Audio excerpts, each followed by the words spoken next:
We were put here for a reason. God created man, and God intends for us to love all mankind. And by being in a loving mood, caring for one another, that's our purpose for life. We should care for one another, and we should love one another. Small minds discuss other people, gossip. Good minds discuss events. Great minds discuss ideas. That was Eleanor Roosevelt. That was also Pauletta's father, my father-in-law. He was a great man. The least we can do is consider what we've done and think about the young people, the future, and individually, collectively do the best we can to try and turn this thing around. I blame no one. I look in the mirror. On the other side of it, what an opportunity we have, because tomorrow's the first day of the rest of our lives. So what an opportunity we have to practice what we preached. Good night. I found that nothing in life is worthwhile unless you take risks. Nothing. Nelson Mandela said, "There is no passion to be found playing small and settling for a life that's less than the one you're capable of living." Now, I'm sure in your experiences in school and applying to college and picking your major and deciding what you want to do with life, I'm sure people have told you to make sure you have something to fall back on. Make sure you got something to fall back on, honey. But I never understood that concept, having something to fall back on. If I'm going to fall, I don't want to fall back on anything except my faith. I want to fall forward. I figure at least this way I'll see what I'm going to hit. Fall forward. This is what I mean. Reggie Jackson struck out 2,600 times in his career, the most in the history of baseball. But you don't hear about the strikeouts. People remember the home runs. Fall forward. Thomas Edison conducted 1,000 failed experiments. Did you know that? I didn't know that. Because the 1,001st was the light bulb. Fall forward.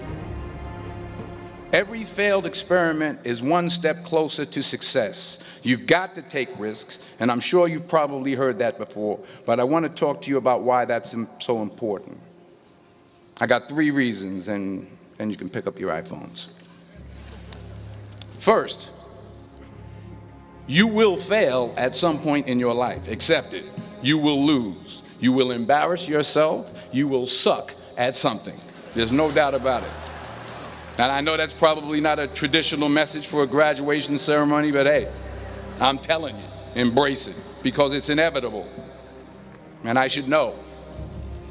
In the acting business, you fail all the time. Early on in my career, I auditioned for a part in a Broadway musical.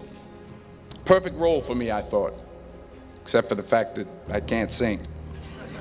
But here's the thing. I didn't quit. I didn't fall back. I walked out of there to prepare for the next audition, and the next audition, and the next audition. I prayed. I prayed, and I prayed. But I continued to fail, and fail, and fail. But it didn't matter, because you know what? There's an old saying, you hang around the barbershop long enough, sooner or later you're going to get a haircut. So you will catch a break, and I did catch a break. Last year, I did a play called Fences on Broadway. Someone talked about it. Won the Tony Award. And I didn't have to sing, by the way. But here's the kicker. It was at the Court Theater. It was at the same theater that I failed that first audition 30 years prior.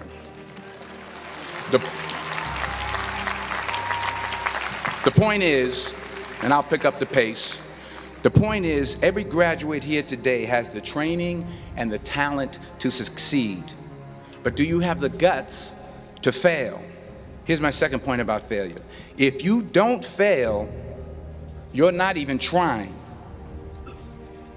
I'll say it again. If you don't fail, you're not even trying. My wife told me this great expression. To get something you never had, you have to do something you never did. Les Brown's a motivational speaker. He made an analogy about this. He says, imagine you're on your deathbed, and standing around your deathbed are the ghosts representing your unfulfilled potential. The ghost of the ideas you never acted on. The ghost of the talents you didn't use.